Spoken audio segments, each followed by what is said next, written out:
അബ്ദുൽ ഖാദർ മുസ്ലിയാർ ഓച്ചിറ വടക്കേ പള്ളിയിൽ വാഴക്കാട് ഉസ്താദിന്റെ മഖബറയുടെ ഇടത് സൈഡിൽ ആ പള്ളിയുടെ കവാടത്തിലൂടെ കടക്കുമ്പോൾ ഇടത് സൈഡിൽ ഖബറിൽ വിശ്രമിക്കുന്ന 50 കൊല്ലം മുമ്പ് അള്ളാഹുവിന്റെ ദീനിനു വേണ്ടി നിലകൊണ്ട മഹാനാണ് പതി അബ്ദുൽ ഖാദർ മുസ്ലിയാർ.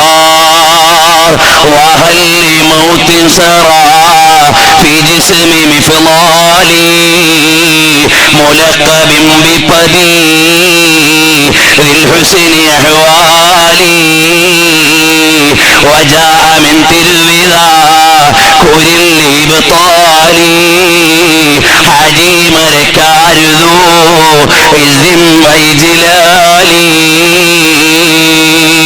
വാഴക്കാട് മുഹമ്മദ് ഉസ്താദിന്റെ ദർസിൽ ഓതി പഠിക്കുന്ന കാലത്ത് മലപ്പുറം ജില്ലയിൽ നിന്ന് മരക്കാർ ഹാജി വന്നിട്ട് വാഴക്കാട് ഉസ്താദിനോട് പറഞ്ഞു, അള്ളാന്റെ ദീന് പറയാനൊരു ചെറുപ്പക്കാരനെ വേണേ.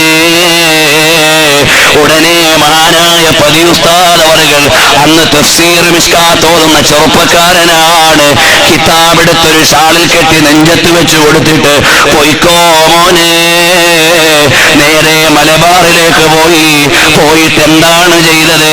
ലില്ലാഹി ജാഹദ ബിൽ അബ്ദാനി വൽ മാലി വലാ യമീലു ഇലാ അർബാബി അംവാലി.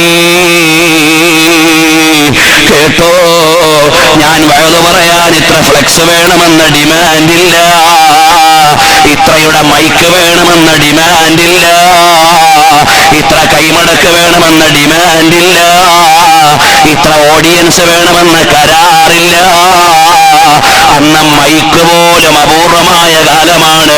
സ്വന്തം പൈസക്കൊരു മൈക്ക് വാങ്ങി വെച്ചിട്ട് എവിടാണ് അള്ളാഹുവിന്റെ ദീന് പറയേണ്ടത് ഇറങ്ങിച്ചെന്ന മഹാനാണ്.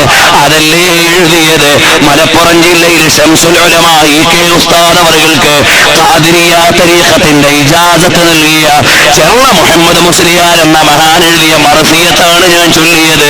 ലില്ലാഹി ജഹദ ബിൽ അബ്ദാനി വൽ മാലി. ശരീരം കൊണ്ടും സ്വത്തുകൊണ്ടും അല്ലാഹുവിന്റെ ദീനിൽ അധ്വാനിച്ച മഹാനാണ്. വലാ യമീലു ഇലാ അർബാബി അംവാലി. പണക്കാരന്റെ കൂടെ നിന്ന് മതം മറന്നിട്ടില്ല. അവരാണ് രാജാക്കൾ, അവരാണ് നേതാക്കൾ. ഇവിടെ ഒരാളെയും പേടിക്കാനില്ല.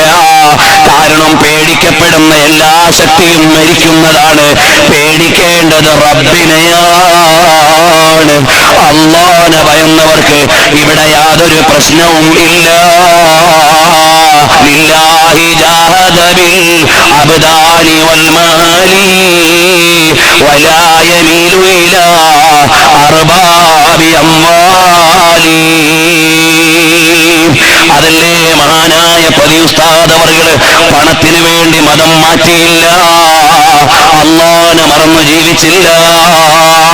ഇ.കെ. ഹസൻ മുസ്ലിയാർ അല്ലാഹുവിന്റെ ദീനിന് വേണ്ടി ചാടി വീണ പുലിക്കുട്ടിയായിരുന്നില്ലേ? അതുപോലെ അയിമ്മത്തിന്റെ മുഴുവൻ ജീവിതം അങ്ങനെയാണ്. അല്ലാഹുവിനെ ഭയന്നപ്പോ അവരെ ഭയക്കാൻ ആളുണ്ട്. മഹാനായ ഇമാം അഹ്മദ് ബിൻ ഹംബൽ റളിയല്ലാഹു അൻഹു ആരാണ്? അല്ലാഹുവിന്റെ ഖുർആൻ സൃഷ്ടിയാണെന്ന് വാദിച്ചപ്പോ കലാമാണെന്ന സത്യം പറഞ്ഞിട്ട് ജയിലിലടക്കപ്പെട്ട മഹാനാണ്.